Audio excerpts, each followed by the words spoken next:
नमस्कार, मैं हूं मयूरिका और आप देख रहे हैं वीएनएम टीवी। वीएनएम टीवी के बुलेटिन में सभी व्यूअर्स का स्वागत है। देश, दुनिया और शहर जिलों की खबरों के साथ हम फिर एक बार हाजिर हैं। नजर सबसे पहले वीएनएम हेडलाइंस पर।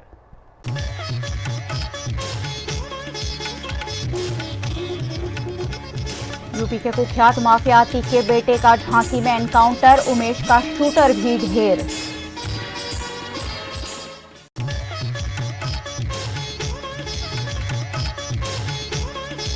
राहुल गांधी की सजा पर रोक मामले सूरत कोर्ट में सुनवाई, 20 अप्रैल को आएगा फैसला।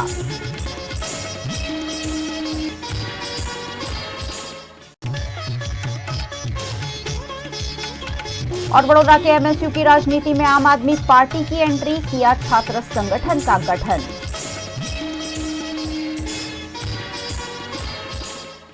उमेश पाल मर्डर केस में एक और जहां यूपी पुलिस ने आज कुख्यात माफिया अतीक अहमद को कोर्ट में पेश किया, वहीं दूसरी ओर अतीक के बेटे असद को एनकाउंटर में मार गिराया गया। उमेश पाल मर्डर केस में वांटेड गैंगस्टर अतीक के बेटे असद और शूटर गुलाम मोहम्मद को यूपी पुलिस ने मार गिराया। एनकाउंटर झांसी में एसटीएफ ने किया। दोनों पर 5-5 लाख रुपए का इनाम था। पुलिस के मुताबिक इनके पास विदेशी हथियार भी मिले हैं। 24 फरवरी को उमेश पाल के मर्डर के बाद ही ये फरार थे। एसटीएफ लगातार इन्हें ट्रेस कर रही थी और झांसी में इनकी लोकेशन मिलने पर पुलिस ने इन्हें मार गिराया। एनकाउंटर की खबर उस वक्त सामने आई जब प्रयागराज कोर्ट में अतीक अहमद की रिमांड पर सुनवाई चल रही थी। अतीक अहमद को मंगलवार को साबरमती की जेल से प्रयागराज कोर्ट लाया गया था। उसके भाई अशरफ को भी कोर्ट में पेश किया गया।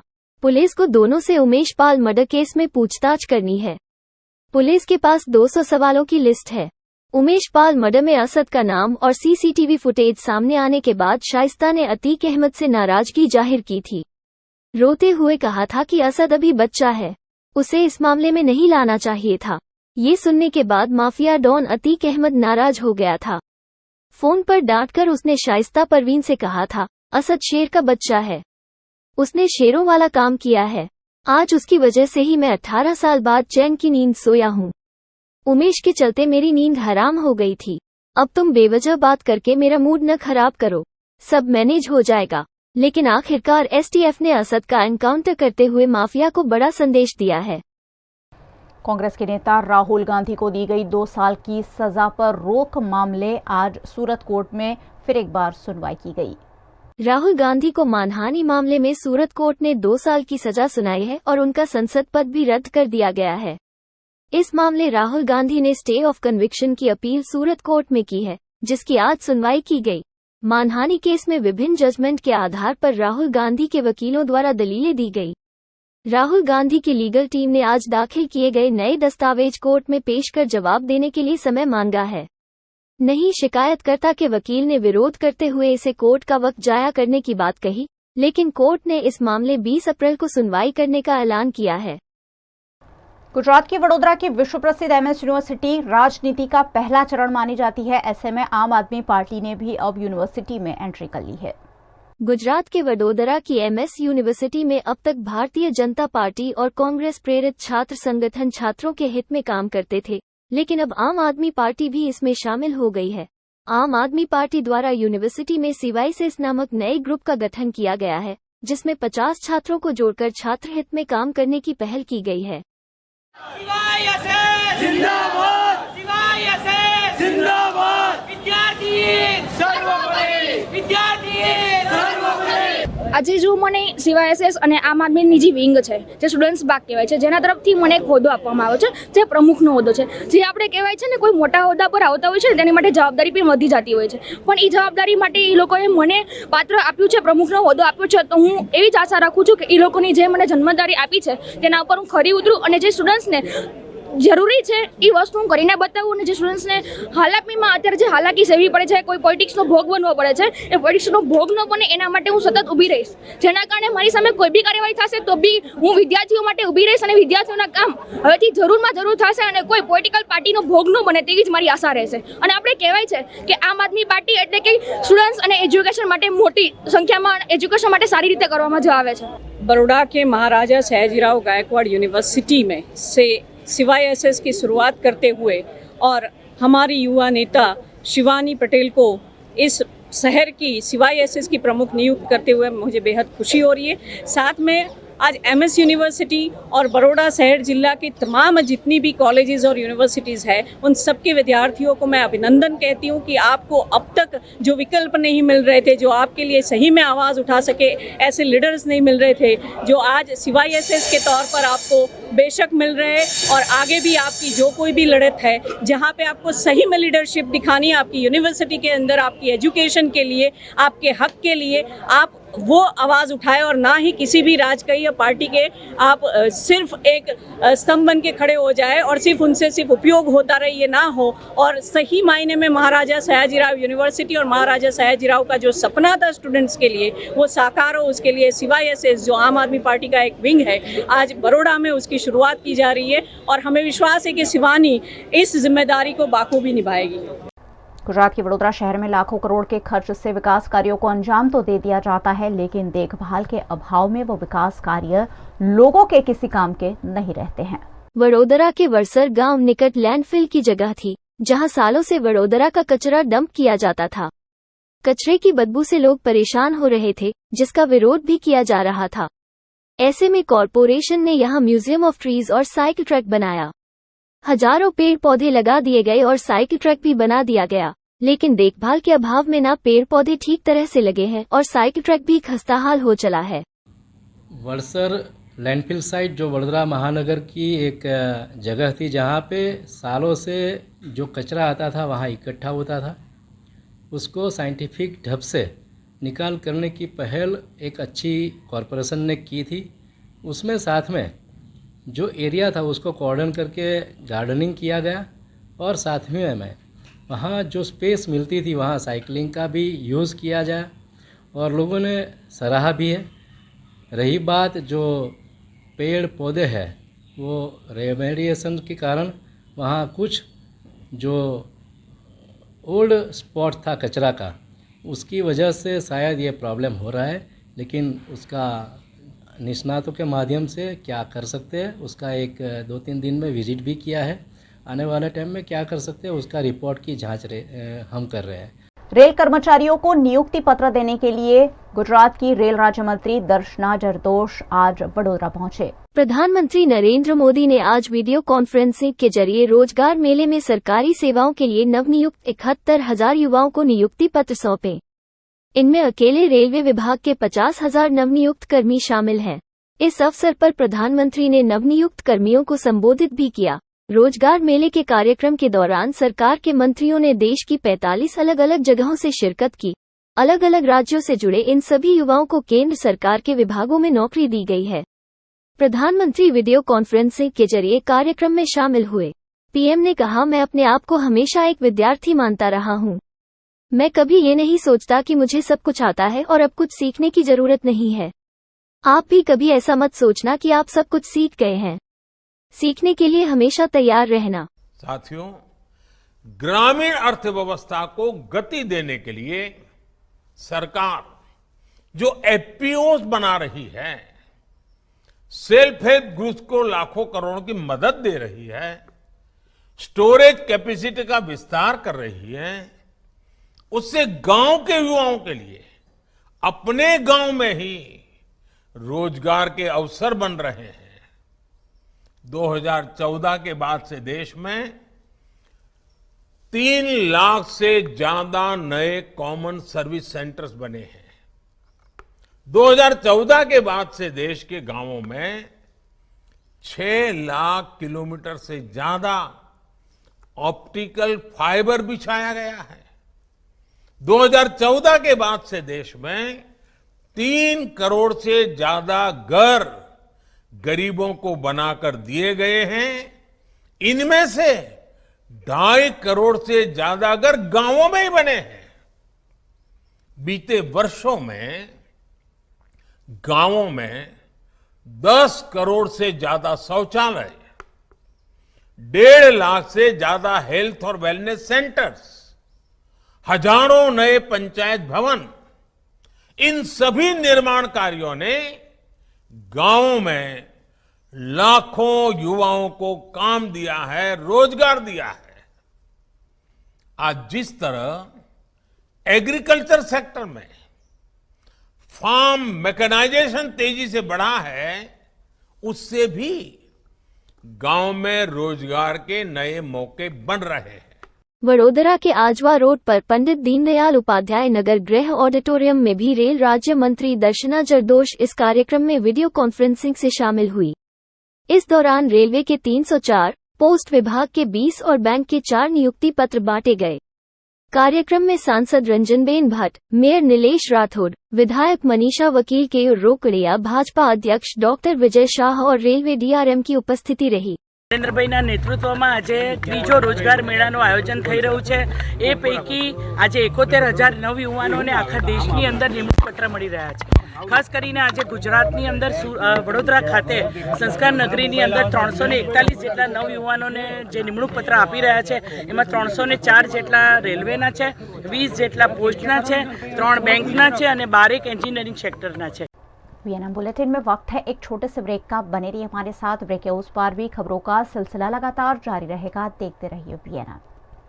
सडन जो हार्ट डिसीज यंगस्टर्स में देखे जा रहे हैं, उसकी वजह क्या है? टेक्निकली यंग क्या होता है? हार्ट अटैक सालों से हमें ये मालूम है कि वो उम्र की बीमारी है, यानी 50, 55, 60 के बाद। लेकिन कोई भी हार्ट की बीमारी, हार्ट अटैक जब 45 साल के नीचे की उम्र में होता है, उसे हम कहते हैं यंग हार्ट अटैक। छोटी चीजें अगर हम डे टू डे एक्टिविटीज में, डे टू डे लाइफस्टाइल में करते हैं, then it can go a long way in preventing heart diseases. युवाओं में बढ़ रहे हार्ट डिसीज पर कार्डियोलॉजिस्ट डॉक्टर नीरव भालानी से खास बातचीत 14 अप्रैल दोपहर 1 बजे। VNM TV YouTube channel, FB page, रात 9 बजे GTPL केबल, 8 बजे इन केबल और दिन भर देखिए Jio fibre setup box channel number 498 और वोडाफोन, जियो और डेली हंट एप्लीकेशन पर दिन भर। शादी बाय मैरियट यानी आपके लिए everlasting memories, special hospitality, service and best care. Yes, Fairfield by Marriott Vadodara के शादी बाय मैरियट में perfect venue, beautiful ambience, central location और कोर्स डिलीशियस मेन्यू, सब कुछ मिलेगा एक ही जगह। And yes, everlasting happiness too. So step into your fairy tale and contact Shadi specialist of Fairfield by Marriott Vadodara on 63588 71014.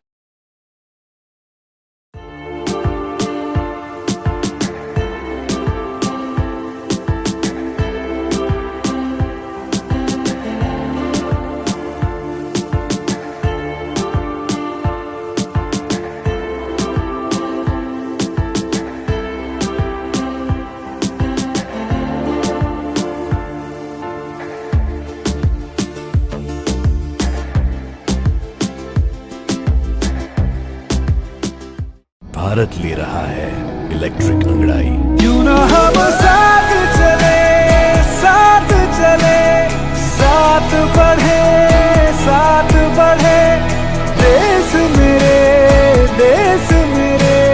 देश को ले जाए नई दिशा की ओर। आपका जॉय, भारत का जॉय। વડોદરાના ઘણા વિસ્તારો જેમ કે અકોટા, માંજલપુર, અલકાપુરી, મકરપુરા વગેરે વગેરે વિસ્તારોના લોકો ચિંતામાં છે। આ ચિંતાનું કારણ છે વડોદરાના લોકોમાં વધતી ઈર્ષા। જી હા, અને આ ઈર્ષાનો સ્ત્રોત છે તરસાલી એરિયામાં આવેલ રેઝિડેન્શિયલ પ્રોજેક્ટ દર્શનમ પ્લેસ। ઘણી બધી એમિનિટીઝથી ભરપૂર આ 2 અને 3 BHK પ્રોજેક્ટ બની ગયો છે નવા ઘર શોધવાવાળા લોકો માટે એક અનોખો અવસર। भारत ले रहा है इलेक्ट्रिक अंगड़ाई। क्यों ना हम साथ चले, साथ चले, साथ बढ़े, साथ बढ़े, देश मेरे, देश मेरे। देश को ले जाए नई दिशा की ओर। आपका जॉय, भारत का जॉय।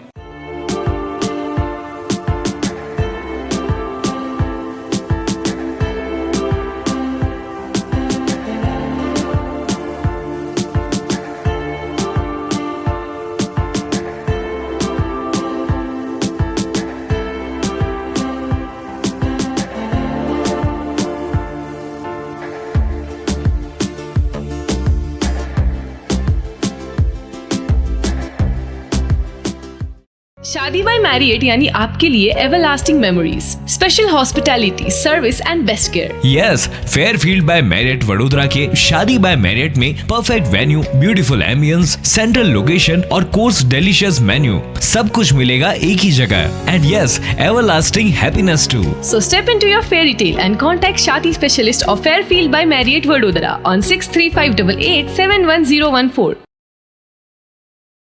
पंजाब के बठिंडा मिलिट्री स्टेशन में कल संदिग्ध फायरिंग हुआ था और आज भी एक जवान की वहां मौत हुई है, जिसके बाद वहां रेड अलर्ट घोषित कर दिया गया है। पंजाब के बठिंडा मिलिट्री स्टेशन में सेना के 4 जवानों को गोलियां मारने वाले 2 संदिग्ध हमलावरों का अभी तक कोई सुराग नहीं मिल पाया है। उनका सुराग लगाने के लिए पुलिस सीसीटीवी कैमरे खंगाल रही है। दूसरी तरफ घटना के 24 घंटे बीत जाने के बावजूद मिलिट्री एरिया में रेड अलर्ट जारी है। मिलिट्री एरिया के स्कूल आज भी बंद कर दिए गए हैं। इस बीच गुरुवार सुबह मिलिट्री स्टेशन के अंदर एक और सैनिक की गोली लगने से मौत हो गई। बुधवार रात को यूनिट के ऑफिस के नजदीक यह वाकया हुआ। जांच में पता चला कि संतरे की ड्यूटी पर तैनात गुर तेजस लहुराज के सिर में गोली लगी है। उसे तुरंत अस्पताल ले जाया गया, लेकिन उसकी मौत हो गई। मिलिट्री पुलिस जांच कर रही है कि सैनिक ने खुदकुशी की है, किसी ने उसे गोली मारी या फिर यह हादसा हुआ है। सूत्रों के मुताबिक इसका फायरिंग से कोई रिलेशन नहीं है। देर रात चारों जवानों का सिविल अस्पताल में पोस्टमार्टम किया गया। उनके सीने गोलियों से छलनी थे। आज जवानों के शवों को उनके गांव भेज दिया जाएगा। इस बीच देर रात तक मिलिट्री और पुलिस के उच्च अधिकारियों की बैठक भी जारी रही। अधिकारियों के मुताबिक गोलियां चलाने वाले फौज की वर्दी में नहीं थे। उन्होंने सादे कपड़े पहन रखे थे। 80 मीडियम रेजिमेंट के ये जवान ऑफिसर्स मेस में गार्ड ड्यूटी पर तैनात थे। आर्मी ने कहा कि फायरिंग सुबह 4:35 बजे हुई। 4 मौतों के अलावा जान माल का कोई नुकसान नहीं हुआ है। पुलिस और सेना की टीमें मिलकर इसकी जांच कर रही हैं। गुजरात के वडोदरा की बरोडा डेयरी के अध्यक्ष उपाध्यक्ष का चयन पिछले कई वक्त से पेंडिंग था, जिस पर आखिरकार आज नियुक्ति कर दी गई है। मध्य गुजरात की महत्वपूर्ण दूध डेयरी बरोड़ा डेयरी के अध्यक्ष पद पर सतीश पटेल और उपाध्यक्ष पद पर कृपाल सिंह महाराउल जी की नियुक्ति की गई है। सतीश पटेल फिलहाल वडोदरा जिला भाजपा अध्यक्ष भी है, जबकि कृपाल सिंह महाराउल जी हाल ही में कांग्रेस का हाथ छोड़कर भारतीय जनता पार्टी में जुड़े हैं। इसी के साथ बरोड़ा डेयरी पर चलाए जा रहे हैं पूर्व संचालक जीबी सोलंकी के एक हत्थे शासन का भी अंत हो गया है।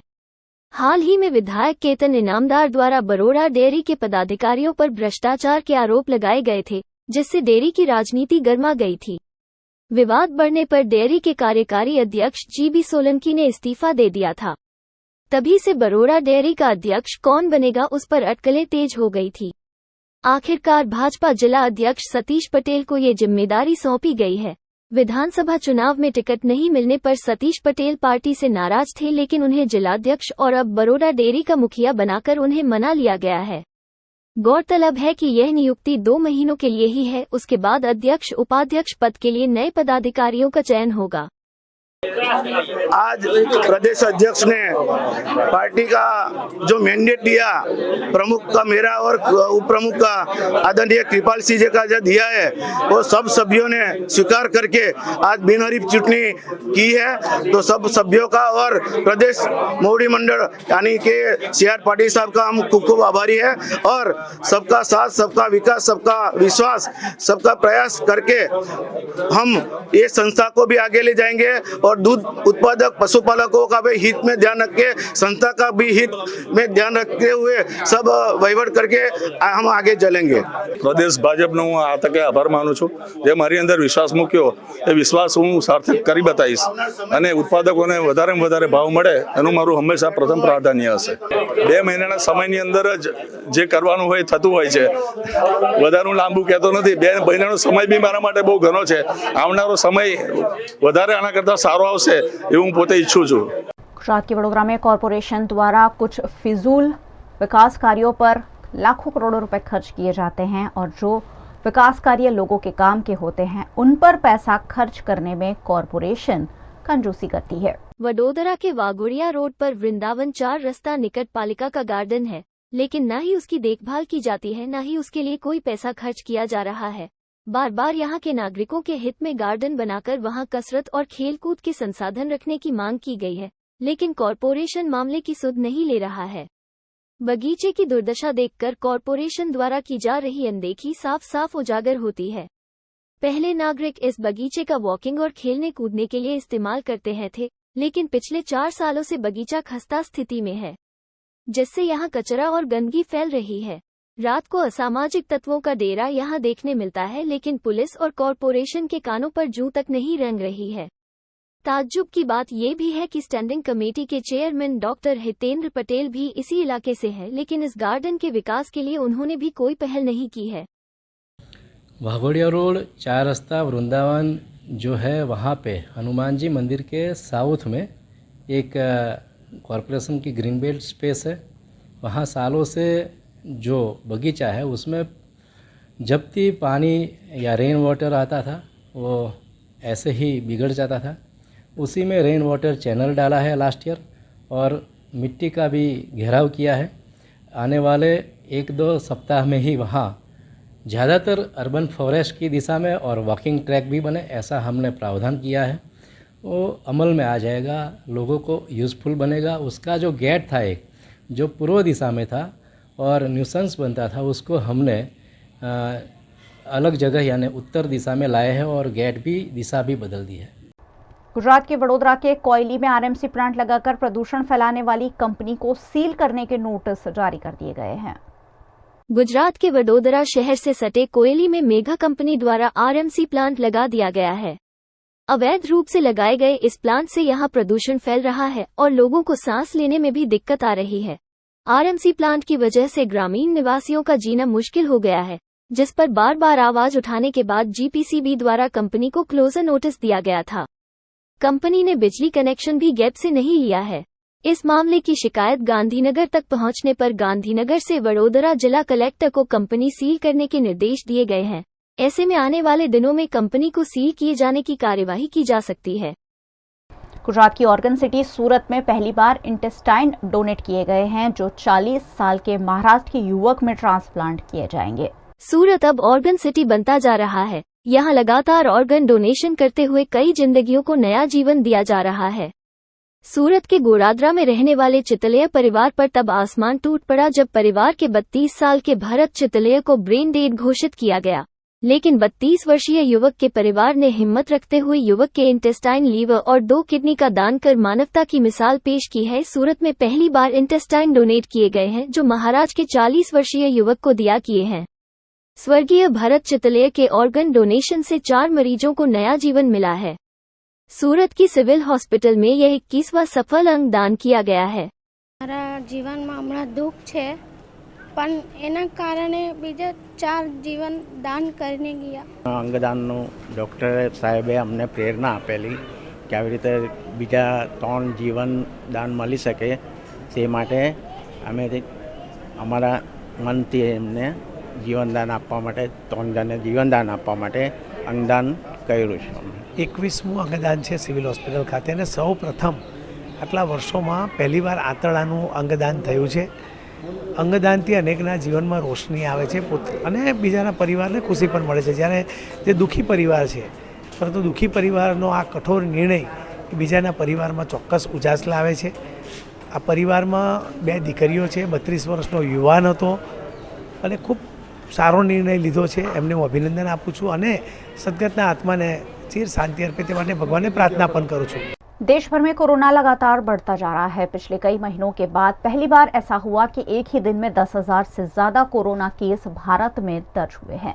देश में 7 महीने 20 दिन बाद कोरोना के नए केस 10,000 के पार हो गए हैं। बीते 24 घंटे में कोरोना के 10,158 नए केस सामने आए हैं।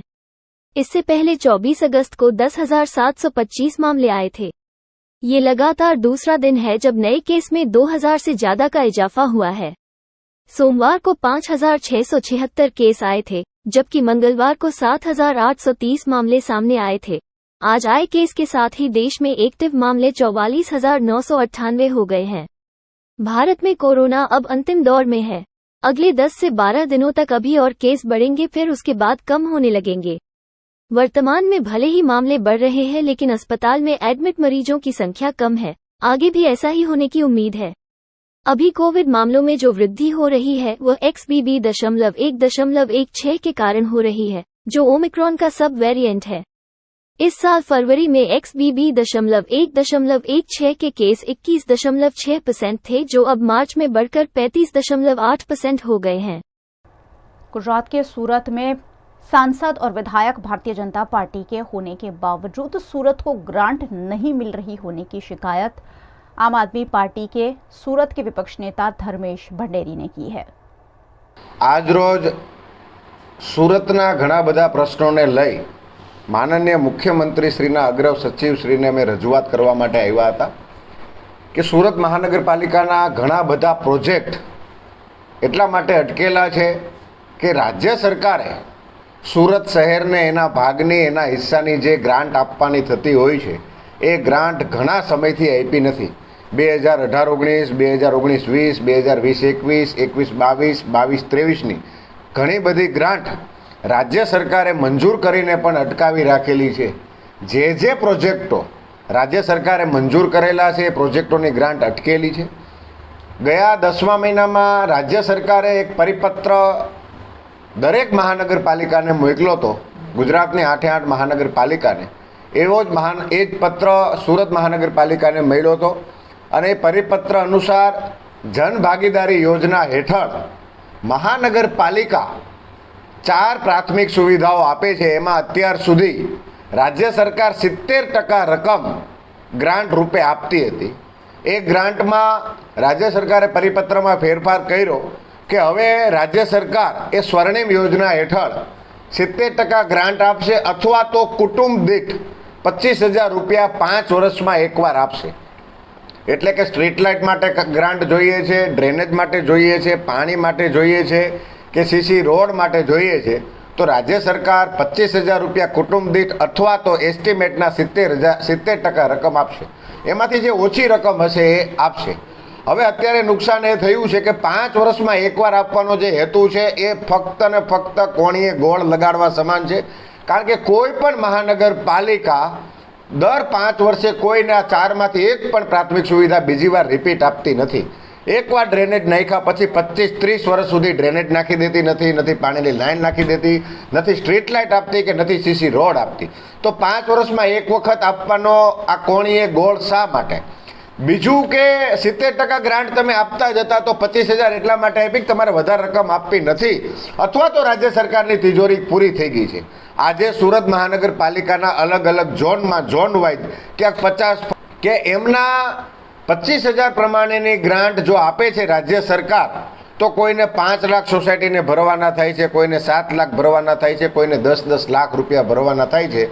एटले सोसायटीना कामो अटकेला छे। एटले मैं राज्य सरकारने आजे रजूआत करवा माटे आव्या हता के 5 वर्षीय योजना छे एने तमे बदली नाखो, भले 15 वर्षे 10 वर्षे के 20 वर्षे एकवार आपो पण 25,000 ની જગ્યાએ 70% રકમ જે છે બરાબર છે એ કરી નાખો અથવા ઓછામાં ઓછા 50,000 રૂપિયા તમે આપશો એવી બાહેધરી આપો તો આ જે પ્રાથમિક સુવિધાઓના કામો અટકેલા છે એ કામો પૂરા થાય। लोकसभा चुनाव 2024 में बड़ी जीत के लिए गुजरात भाजपा ने कमर कस ली है। इसी के तहत गुजरात के मुख्यमंत्री खुद भाजपा कार्यकर्ताओं और नेताओं के पास जाकर उनमें जान भर रहे हैं। लोकसभा चुनाव 2024 की तैयारियां भारतीय जनता पार्टी द्वारा जोरों शोरों से शुरू कर दी गई है।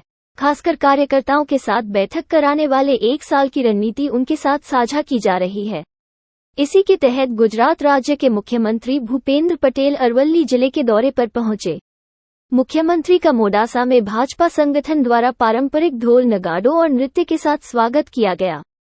जिला कार्यालय कमलम में मुख्यमंत्री भूपेंद्र पटेल ने भाजपा संगठन के अलग अलग मंडल और मोर्चे के अग्रणियों के साथ संवाद कर 2024 के लोकसभा चुनाव के लिए एक्टिव हो जाने का आह्वान किया। देश को संविधान की भेंट देने वाले बाबा साहेब के जन्मदिवस के उपलक्ष्य में बड़ोदरा कोर्ट में वकीलों ने केक काटकर खुशियां मनाई।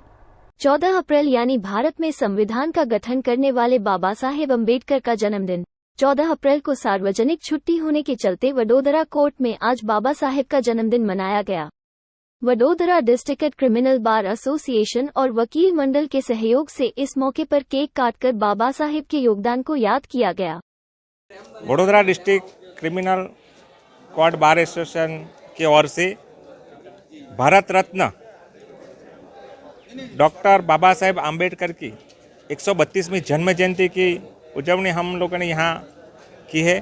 सभी अधिवक्ता एकजुट होके आज बाबा साहेब को सम्मान दिया है। बाबा साहेब कोई एक जाति के नहीं हैं, बाबा साहेब पूरे देश के नेता है और पूरे देश के सम्मानीय पुरुष है।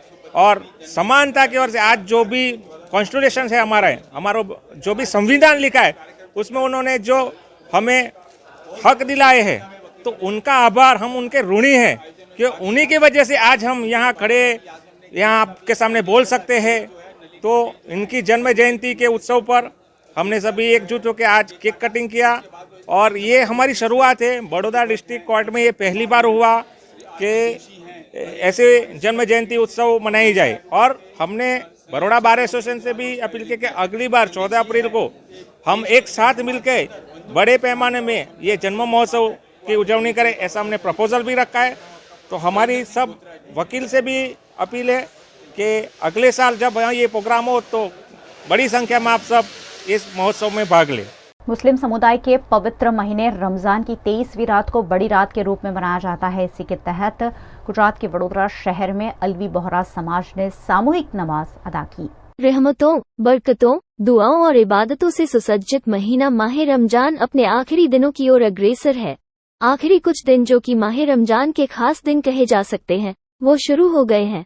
लैलतुल कद्र यानी सबसे पवित्र रात रमजान में 23वें रोजे की पूर्व रात को इबादत के लिए सबसे ज्यादा अहमियत दी गई है। इसी के तहत बीती रात अलवी बोहरा समाज के लोगों ने रात भर जागरण कर इबादत कर अपने गुनाहों की माफी मांगते हुए मुल्क में अमन, चैन, तरक्की और स्वास्थ्य समृद्धि की दुआएं की। वडोदरा के वाड़ी के बद्री मोहल्ला में नूरानी मस्जिद में इस मौके पर बड़ी संख्या में अलवी बोहरा समाज के लोगों ने एकत्रित होकर अल्लाह के दरबार में इबादत की।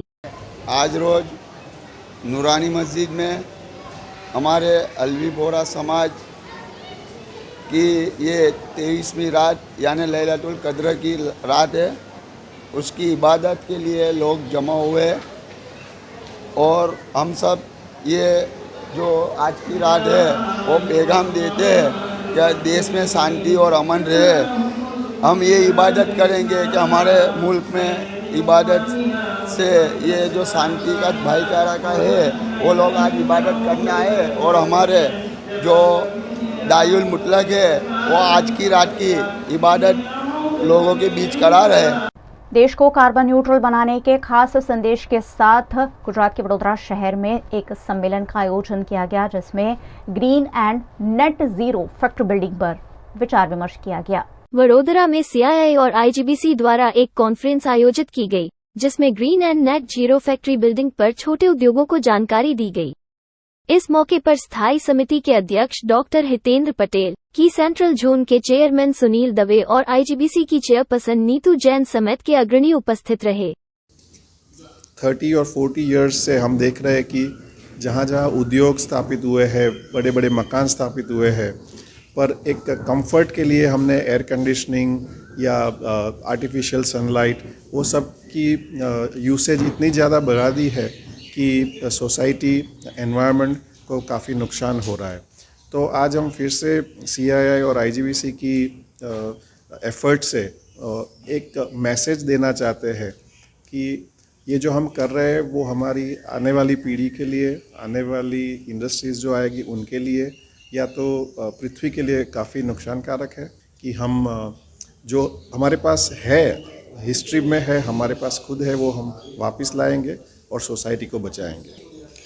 ये इवेंट आज net zero green factory rating के ऊपर है। हम लोगों का ऐसा ऑब्जेक्टिव है कि कार्बन 2070 में हमारे को इंडिया को कार्बन न्यूट्रल होना है। तो आज हम अगर SME को देखते हैं तो SME के अंदर ये अवेयरनेस नहीं है कि हमें कार्बन न्यूट्रल के लिए क्या क्या करना है।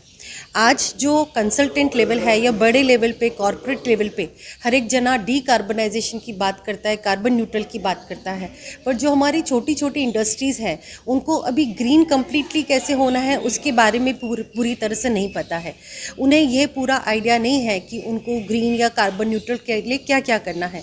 तो इस कॉन्फ्रेंस के द्वारा हम उन तक ये बात पहुँचाना चाहते हैं। गुजरात के वडोदरा के गोत्री में स्थित चंद्रमौलेश्वर महादेव मंदिर के पाटोत्सव के मौके पर इन दिनों विभिन्न धार्मिक आयोजन किए जा रहे हैं। गुजरात के वडोदरा के गोत्री इलाके में प्राचीन चंद्रमौलेश्वर महादेव मंदिर है, जिसमें भक्तों की गहरी आस्था है। इस मंदिर का 37वां पाटोत्सव मनाने के भाग रूप लघु ओमकार यज्ञ आयोजित किया गया, जिसमें बड़ी संख्या में श्रद्धालु शामिल हुए।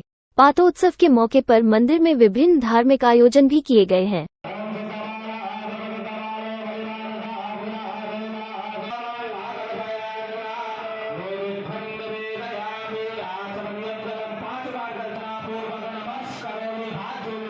गुजरात के नागर समाज के युवाओं को मंच देने के आशय के साथ गुजरात के वडोदरा शहर में नागर क्रिकेट लीग आयोजित की गई। वडोदरा शहर में बसने वाले नागर समाज के लोगों ने 8 और 9 अप्रैल को खानपुर के स्पोर्ट्स क्लब ग्राउंड में सीजन बॉल से खेला गया क्रिकेट टूर्नामेंट आयोजित किया।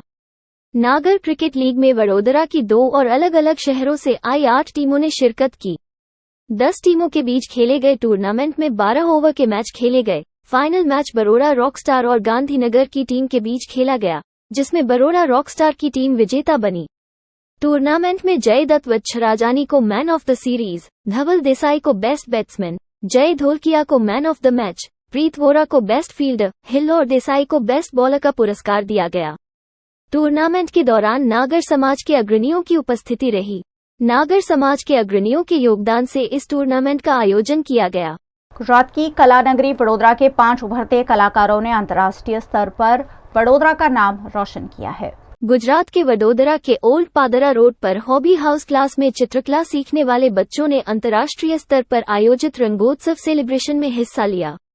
हॉबी हाउस क्लास के बच्चों ने अंतर्राष्ट्रीय स्तर पर आयोजित अलग अलग प्रतियोगिताओं में हिस्सा लिया था, जिसमें वडोदरा के 5 विद्यार्थियों ने अंतर्राष्ट्रीय स्तर पर इंटरनेशनल अवार्ड प्राप्त कर वडोदरा का नाम रोशन किया है। ये कंपटीशन ऑनलाइन थी, कोरोना के बाद सारी कंपटीशन मोस्टली ऑनलाइन ही होती है। सो फर्स्ट इसका नेशनल लेवल राउंड था। सो उसमें जो लोग विन हुए हैं उनकी आगे इंटरनेशनल में सिलेक्शन हुआ था और हम लोग ये इंटरनेशनल लेवल पे ये कंपटीशन हमने विन किया है। मेरा सिलेक्शन कार्टून मेकिंग कंपटीशन में हुआ था। सो मैंने मेरे जो फेवरेट आर्टिस्ट थे विंसेंट वैन गॉग, उनकी पूरी लाइफ को कार्टून फॉर्म में डेपिक्ट किया था। मैंने कलरिंग कंपटीशन में लिया था एंड ब्यूटीफुल लैंडस्केप दिया हुआ था और उसमें मैंने अलग अलग टेक्सचर से कलर किया, सर एंड मैम की गाइडेंस के हिसाब से पहले जो भी दिया था। सर तो हमेशा हमें सपोर्ट करते हैं, इवन मैम ने भी हमें हर एक काम में सपोर्ट किया है एंड हमें नई नई टेक्निक सिखाई है और आज इसलिए हमें ये ट्रॉफी विन हुई है और हम आगे भी करते रहेंगे। ऑनलाइन से ज़्यादा ऑफलाइन में स्कूल में ज़्यादा मज़ा आता है। सर भी काफ़ी खुश है और वो भी काफ़ी प्राउड है और उनकी वजह से ही मिला है ये ट्रॉफ़ी। मुझे तो खुशी इसलिए होती है कि बच्चे जब जितने खुश होते हैं तो उससे मुझे भी दुगना खुशी मिलती है, क्योंकि हम लोग की लाइफ में हमें ऐसे मौके नहीं मिले, हमें ऐसे शिक्षक नहीं मिले कि जो चित्र स्पर्धा में पार्टिसिपेट करके city level, state level, national और इंटरनेशनल लेवल तक कंपटीशन में पार्टिसिपेट करवाए। तो ऐसा मौका भी बच्चों को हम करवा के इनके सक्सेस में हमारा सक्सेस है। गुजरात के वडोदरा शहर के गोत्री इलाके में एक पेड़ धराशायी होने पर बिजली का खंभा भी ध्वस्त हो गया। वडोदरा के गोत्री में यश कॉम्प्लेक्स निकट पुराना पेड़ धराशायी हो गया। ये पेड़ इलेक्ट्रिक के वायरों पर गिरा, जिससे बिजली का खंभा भी धराशायी हुआ। पेड़ गिरने की जानकारी वड़ीवाड़ी फायर ब्रिगेड को दी गई। वहीं MGVCL का स्टाफ भी मौके पर पहुंचा और बिजली के खंभे का कनेक्शन बंद कर बिजली के खंभे को हटाने की कार्यवाही की।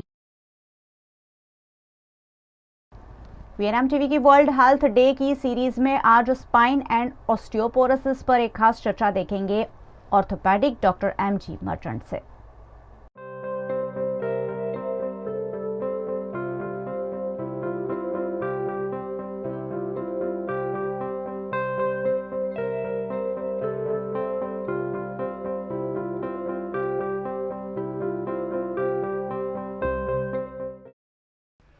वर्ल्ड हेल्थ डे 7 अप्रैल को हर साल इस दिवस को हम खास रूप से मनाते हैं और बीमारियां और बीमारियों से जुड़ी ट्रीटमेंट, बीमारियों से जुड़े अलग अलग मुद्दों पर चर्चा होती है।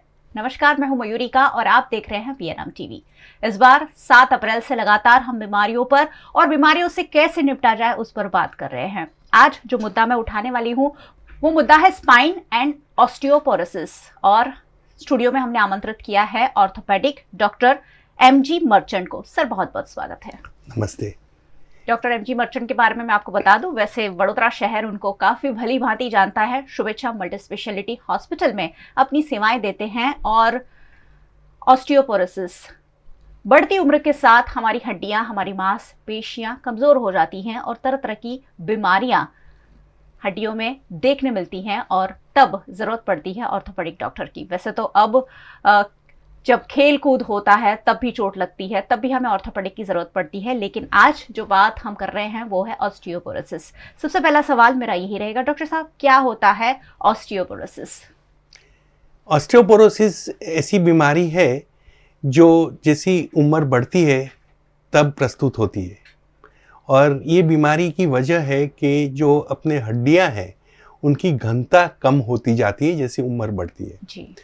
हम लोग सब सोचते हैं कि हड्डियां वो एक जड़ चीज़ है जो कुछ डेड चीज़ जैसी महसूस होती है, लेकिन सच में ऐसा नहीं है।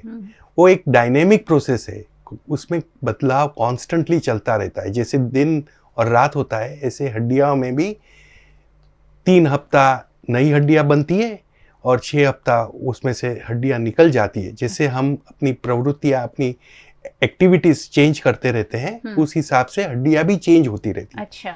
और जब उम्र बढ़ती है तो जो नई हड्डी बनने की जो प्रक्रिया है वो कम होती जाती है जी। और इस वजह से हड्डियां की घनता कम होती जाती है। तो वो हड्डियां फिर कैसे हम बोलते हैं ब्रिटल हो जाती है, यानी कड़क हो जाती है, स्टिफ हो जाती है, इलास्टिसिटी नहीं रहती उसमें। और इस वजह से उसमें जब बहुत कम हो जाती है घनता, तब फ्रेजिलिटी फ्रैक्चर्स जो हम बोलते हैं कि कमजोरी से बनने हुए फ्रैक्चर्स वो होते हैं जी। और ये एकदम सटल प्रोसेस होता है, वो एकदम जल्दी नहीं बनता है, धीरे धीरे होता है, तो हमको महसूस भी नहीं पड़ता है, उसके सिम्टम्स भी बहुत काफी कुछ नहीं हुए। तो इस हिसाब से ये बीमारी काफी जीवलेण भी साबित हो सकती है। और ऐसा कहा जा रहा है कि हर 4 लेडीज में ओल्ड एज में 2 को मेजर फ्रैक्चर्स इस वजह से, ऑस्टियोपोरोसिस की वजह से होते होंगे जी जी। और मेल्स में 4 में से 1 को। ये रफ हिसाब है, एक्चुअल स्टैटिस्टिक्स तो टेक्निकली हम बोल सकते हैं, लेकिन उसका कोई मतलब नहीं। लेकिन लोगों को जानने के लिए इतना काफी है कि काफी हाई इंसिडेंस होता है। और ये भी जानना जरूरी है कि मेजर फ्रैक्चर हिप का होता है तो उसकी मोर्टालिटी रेट 25% है। और अब हम लोग जैसे हार्ट अटैक एक मेजर डेथ का कॉज बोलते हैं, इसी तरह हिप फ्रैक्चर को भी हम एक मेजर डेथ का कॉज कहते हैं। और स्पाइन में तो इसकी बहुत खराब प्रक्रिया होती है ऑस्टियोपोरोसिस की वजह से। तो अगला सवाल मैं यही पूछना चाहती थी, वैसे हम सोचते हैं कि जैसे जैसे बढ़ती उम्र होती है वैसे वैसे हड्डियां कमज़ोर हो जाती है, लेकिन वो बीमारी का शिकार बनती हैं और आपको पता भी नहीं चलता है। अब आगे मैं यही सवाल सर पूछना चाहूँगी कि ऑस्टियोपोरोसिस की आपने बात की, स्पाइन को कैसे अफेक्ट करता है ये? देखो, शुरुआत में तो उसकी घनता थोड़ी कम होती है, जो ऑस्टियोपेनिक कंडीशन बोलते हैं, उसमें घनता थोड़ी कम होती है, तब वो थोड़ी पेनफुल बन जाती है। और आप पर्टिकुलरली जब लेडीज को मेनोपॉज होता है और आफ्टर 45-50, तो मोस्टली सब लेडीज को थोड़ा कुछ कमर का दुखावा महसूस होने लगता है जी। और ये शुरुआत में होता है, लेकिन जैसे ये डेंसिटी कम हो जाती है बोन की, हड्डी की, तो हड्डियां क्या होता है, धीरे धीरे उसको कॉम्प्रेशन होने लगता है, वो हड्डियां बैठने लगती है, क्योंकि वो अपना बॉडी का जो शरीर का जो वजन है वो सह नहीं सकती, तो इस वजह से धीरे धीरे वो बेंड होने लगती है। अब ये दबती है तब कैसी होती है, जैसे वेज शेप हो जाती है, जैसे आगे कम और पीछे ज्यादा। तो इस वजह से जो हमारा जो कर्वेचर है स्पाइन का, वो धीरे धीरे ज्यादा बढ़ता जाता है। तो पहले हम इरेक्ट रहते हैं ऐसे, और फिर धीरे धीरे धीरे ये मुड़ता जाता है और खून निकल जाती है।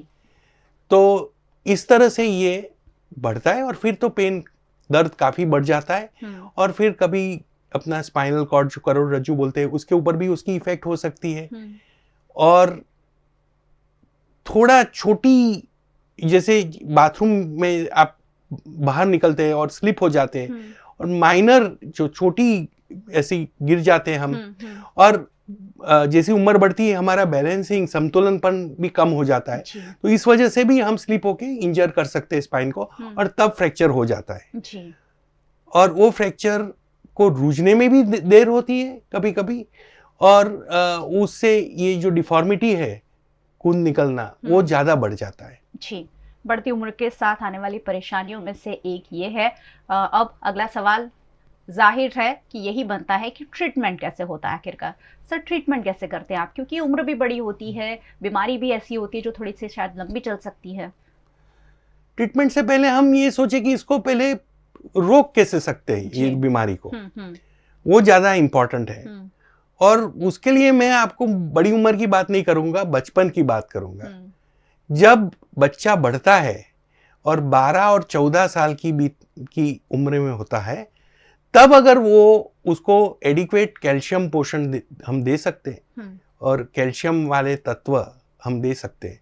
अब यहाँ गुजरात में तो सब लोग वेजिटेरियन ज़्यादा है, तो यहाँ का तो मेन सोर्स कैल्शियम का तो डेयरी प्रोडक्ट्स दूध ही है। तो बच्चों को एडिक्वेट दूध देना बहुत ज़रूरी है, और ये लोग समझते नहीं है। मेरे जब भी मरीज आते हैं मैं पूछता हूँ आप दूध कितना पीते हैं, तो बोलते हैं शायद 1 कप 2 कप, लेकिन बच्चों को तो कम से कम 500 to 750 लीटर्स दूध देना बहुत जरूरी है। 1 लीटर ले तो बहुत अच्छा। और साथ में वो खेलकूद एक्टिविटीज, स्पोर्ट्स एक्टिविटीज करेगा तो बच्चा का हड्डी उसी टाइम ज्यादा बढ़ेगा जी। और जितनी हम बिल्डअप करेंगे हड्डी को बचपन में, इतना जब हम बड़ी उम्र में आएंगे और उसकी घनता कम होगी तब हमारा स्टॉक ज्यादा है तो नुकसान कम होगा जी। तो इसकी प्रिवेंशन तो बचपन से ही होनी चाहिए। राइट। That is number 1। दूसरी चीज है, एक लेडीज में जो मेनोपॉज होता है तब इस्ट्रोजन हार्मोन कम हो जाता है और इस वजह से उन लोग को बोन लॉस बहुत जल्दी महसूस होता है और उनको ये सबसे बड़ा प्रॉब्लम हो जाता है और दुनिया भर में ये एक बड़ी समस्या है और इस वजह से ये ध्यान लेडीज को स्पेशली, और हम लोग भी जब मेल्स भी जब बड़ी उम्र के होते तब एडिक्वेट मिल्क लेना बहुत ज़रूरी है और बैलेंस्ड फूड लेना ज़रूरी है। अब नॉन वेज में तो फिश सबसे अच्छी चीज़ है, लेकिन लोग फिश बहुत कम खाते हैं इस भाग में, इस पार्ट ऑफ द वर्ल्ड में, तो लेकिन ये भी एक लेना जरूरी है, तो इससे डेफिनेटली ये प्रॉब्लम कम होगा। साथ में विटामिन डी की डेफिशिएंसी भी बहुत होती है जी। और हम लोग जैसे जैसे ये व्यवसाय हमारे चेंज हो गए हैं तो हम घरेलू जिंदगी में हम सूर्य का प्रकाश हम नहीं लेते जितना लेना चाहिए, इस वजह से विटामिन डी का शरीर में उत्पादन कम हो जाता है और इसको कंट्रोल करने के लिए विटामिन डी लेवल चेक करना चाहिए और जिस लेवल के हिसाब से उसकी दवाई बराबर लेनी चाहिए, प्रिवेंटिव मेडिसिन।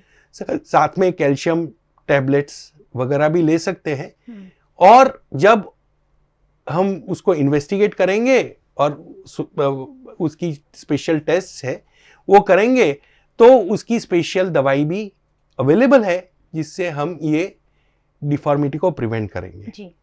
और दूसरी चीज कमर की बात करें तो रेगुलर एक्सरसाइज, स्पाइन की बैलेंसिंग एक्सरसाइजेस करना जरूरी है, दूध तो मैंने बोला ही है, और साथ में एक्सरे एक लेना है जो वर्टिब्रल कर्वेचर है उसका हम उसको बोलते हैं, और फिर सीरियल एक्सरेज लेते जाएंगे तो पता चलेगा कि ये बेंडिंग हो रहा है कि नहीं जी। तो ये चेक करना भी जरूरी रहता है जब हम डाउट करते हैं कि ऑस्टियोपोरोसिस है जी। डेक्सा जो स्कैन है वो हमको बोन डेंसिटी का अंदाजा लगा सकते हैं, हम उसको मेजर कर सकते हैं कि हड्डी में बोन डेंसिटी कैसी है। वो थोड़ी एक्सपेंसिव टेस्ट है लेकिन वो टेस्ट करने से हमको डिटेल में मालूम पड़ता है कि आपकी बोन डेंसिटी बहुत कम है, कि आपको फ्रैक्चर रिस्क है या नहीं है। और दूसरा एक सिंपल फॉर्म है, ऑनलाइन फॉर्म भी अवेलेबल है, उसको हम फ्रैक्स स्कोर बोलते हैं। वो स्कोर करने से हमको पता चल जाएगा कि ये बोन डेंसिटी में फ्रैक्चर की रिस्क कितनी है। 10 ईयर रिस्क वो एसेस करता है, तो इससे हम प्रिडिक्ट कर सकते हैं कि किसको फ्रैक्चर हो सकता है और किसको नहीं हो सकता है। और बेस्ड ऑन दैट उसकी स्पेसिफिक दवाई अभी अवेलेबल है, डिफरेंट वेराइटीज ऑफ मेडिसिन जो हम ले सकते हैं जी। और उससे ये ऑस्टियोपोरोसिस को हम रोक सकते हैं, इसको कंट्रोल कर सकते हैं जी। तो इससे काफी फायदा हो सकता है। इससे दूसरी चीज ये भी बोलनी है कि दूसरे जब बीमारियां होती है तो उसमें भी ऑस्टियोपोरोसिस बढ़ता है और उसमें स्पाइन इफेक्ट होता है जी। जैसे आप संधिवा की बीमारी बोलते हैं, रूमेटॉइड आर्थराइटिस, और जब किसी को स्टीरॉइड की दवाई लेनी पड़ती है, स्मोकिंग और अल्कोहल, ये सबसे ऑस्टियोपोरोसिस बहुत बढ़ता है। ये तो मैंने कॉमन थोड़े केसेस कहे, एग्जांपल्स दिए हैं आपको, लेकिन बाकी भी काफी बीमारियां होती है जिससे ऑस्टियोपोरोसिस बढ़ता है। तो इस टाइम पे भी ये टेस्ट करके, डेक्सा टेस्ट करके ये फ्रैक्स स्कोर करके हमको ये डिटरमिन करना है कि इनको ऑस्टियोपोरोसिस हो रहा है नहीं हो रहा है, उसकी दवाई स्टार्ट करनी चाहिए। जी। कैसे होता है, कैसे डायग्नोस कर सकते हैं, कैसे रोका जा सकता है, ये सारी बातें हुई है। अब जो आगे सवाल आता है यही है कि क्या इसकी सर्जरीज भी अवेलेबल हैं, क्योंकि अगर ऑस्टियोपोरोसिस होता है तो आपने दवाइयों की तो बात की सर, लेकिन क्या सर्जरी की भी जरूरत पड़ सकती है पेशेंट को? जरूर पड़ सकती है। सर्जरीज अभी काफी इजीली अवेलेबल है और ये एक किस्म से नॉन इन्वेजिव सर्जरीज होती है, क्योंकि अगर सिर्फ खून निकल रही है, आपकी बहुत सीवियर डिफॉर्मिटी हो रही है और बहुत दर्द हो रहा है स्पाइन में, तो इसको प्रिवेंट करने के लिए हमारे पास काइफोप्लास्टी और वर्टिब्रोप्लास्टी, ये 2 सर्जरीज अवेलेबल है जी। जो हम रूटीनली अब करते हैं। और इस सर्जरी में हम क्या करते हैं कि हम जो अफेक्टेड बोन है, मकोड़ा, उसके अंदर हम पीछे से एक्सरे कंट्रोल से नीडल डाल के उसके अंदर हम बोन सीमेंट इंजेक्ट करते हैं। अच्छा। और इसमें 2 तरीके होते हैं, एक में हम अंदर बलून इंसर्ट करके, बलून को इन्फ्लेट करके, बड़ा करके ये वर्टिब्रा को ओपन अप करते हैं जी। और फिर उसमें सीमेंट भर देते हैं। और ये मल्टीपल लेवल्स भी हो सकता है, यानी 2, 3, 4 लेवल्स भी हम ये कर सकते हैं जी। तो इससे जो डिफॉर्मिटी है उसको करेक्ट भी कर सकते हैं। और अगर ये भी नहीं करना है तो सिर्फ सीमेंट भरने से इसको सपोर्ट मिल जाएगा वर्टिब्रा को, और इस हिसाब से पेशेंट को बहुत कंफर्ट हो जाता है। अगर डिफॉर्मिटी ज़्यादा है, पीछे कॉर्ड के ऊपर, करोड़रज्जु के ऊपर प्रेशर हो रहा है, तो थोड़ी बड़ी सर्जरी भी हो सकती है जिसमें हम स्क्रू डाल के इसको वर्टिब्रा को सीधा करके उसके ऊपर आर्च सपोर्ट्स लगा के हम सलिया डाल के स्पाइन को सपोर्ट कर सकते हैं जी। तो ये सर्जरी की ट्रीटमेंट अवेलेबल है हमारे पास। यानी बीमारी है तो बीमारी का इलाज भी है, क्योंकि मेडिकल साइंस काफ़ी एडवांस होता जा रहा है। अब आखिर में जो सवाल बचता है वो यही है कि आखिरकार सर ने वैसे तो बताया कि बचपन से ही शुरू करनी चाहिए कि किस तरह से हम अपना कैल्शियम लेवल मेंटेन कर सकते हैं, लेकिन सर बढ़ती उम्र के साथ शायद हड्डियाँ तो कमज़ोर होने ही वाली है, उन्हें कैसे थोड़ा मेंटेन किया जा सकता है? देखिए, जो घरेलू जिंदगी है हमारी, उससे तो बाहर आना ही है जी। और ये हम लोग बहुत आदी हो जाते हैं कि कुछ एक्टिविटी नहीं होती है। तो एक तो रेगुलर एक्सरसाइज, सुबह में उठ के आप योगासन, प्राणायाम ये सब करें। करोड़रज्जु को सीधा, पोस्चर की एक्सरसाइजेज से करोड़रज्जु को सीधा रखना बहुत ज़रूरी है। फ्लेक्सिबिलिटी करना बहुत ज़रूरी है और रोज वॉकिंग करना जरूरी है, चलना जरूरी है। Safest and best exercise is walking. तो ये आप रोज एटलीस्ट 3 से 4 किलोमीटर सुबह में उठ के सूर्य के प्रकाश में चले तो काफी फर्क पड़ता है। जब उम्र बढ़ती है, तब जब हमारे वहाँ बुजुर्ग लोग रहते हैं घर पे, तो मैंने देखा है कि एक्सीडेंट्स होते हैं कहाँ पे, सबसे ज्यादा एक्सीडेंट होता है बाथरूम में या फर्श में जब पानी रहता है फर्श पे, तब वो स्लिप होते हैं। और दूसरा जो स्टेप्स होते हैं घर पे अंदर, इंटरनल स्टेप्स, उससे स्लिप हो जाते हैं। तो एक तो सब जगह पे आपको गार्ड रेल्स रखना चाहिए, पर्टिकुलरली बाथरूम में, तो वहाँ पे वो सपोर्ट ले सके उठे बैठे तब। और बाथरूम सिर्फ साफ नहीं रखना है, उसको बिना पानी वाला बनाना है, ड्राई करना है, तो स्लिप होने का संभव कम हो जाएगा। और स्पेशली रात को जब नींद में से उठते हैं और बाथरूम में जाते हैं और उनको ज़्यादा जाना पड़ता है, तो उस टाइम ये गिरना ज़्यादा होता है, तो उसका भी प्रिकॉशन लेना बहुत ज़रूरी है। तो ये सब प्रिकॉशंस हम ओल्ड एज में भी ले सकते हैं कि ये फॉल्स को, ये गिरना कम करे। और बैलेंसिंग एक्सरसाइजेज आती है और स्ट्रेस बिल्डिंग एक्सरसाइज आती है, यानी लाइट वेट लेके चलना ओल्ड एज में, उससे बोन्स स्ट्रांग होते हैं, तो ये भी करना अच्छा होता है। बीमारियां अलग अलग हैं, ट्रीटमेंट्स भी अलग अलग हैं, लेकिन बचने के जो तरीके हैं वो कहीं ना कहीं सेम है। जितने डॉक्टर्स ये वर्ल्ड हेल्थ डे की सीरीज में आए हैं, आपने ज़रूर सुना होगा कि आखिरी बातें यही होती है, एक्सरसाइज, डाइट, अपने आप का ध्यान रखें और उसी से बहुत सारी चीज़ों को हम संभाल सकते हैं। डॉक्टर साहब बहुत बहुत शुक्रिया, आप हमारे साथ जुड़े और ऑस्टियोपोरोसिस पे आपने अच्छी जानकारी हमारे साथ साझा की। थैंक यू सो मच, मुझे भी बहुत आनंद आया यहाँ आने। Thank you. और बहुत बहुत शुक्रिया आप सबका भी, क्योंकि ये जो बातें हैं वो आखिरकार तो हमने आपके लिए की है। VNM टीवी को यूट्यूब चैनल पर आप देख रहे हैं, अगर अब तक सब्सक्राइब नहीं किया है सब्सक्राइब जरूर कर लीजिए, क्योंकि रोज ही तो कहती हूँ यहाँ वही मुद्दे में चर्चा करती हूँ जो सीधे सीधे आपसे जुड़े हुए हैं। आप हमें फेसबुक पर देख रहे हैं, शेयर जरूर कीजिए, क्योंकि ये बातें सिर्फ आप तक सीमित रहे उससे फायदा नहीं होगा, पूरे सोसाइटी तक भी तो फैलानी है। डेली हंट, वोडाफोन टीवी, जियो टीवी पर आप हमें देख सकते हैं और अब तो जियो टीवी फाइबर 498 नंबर के चैनल पर 24 घंटे VNM टीवी आपके लिए अवेलेबल है। देखते रहिए VNM, जुड़े रहिए VNM के साथ। नमस्कार।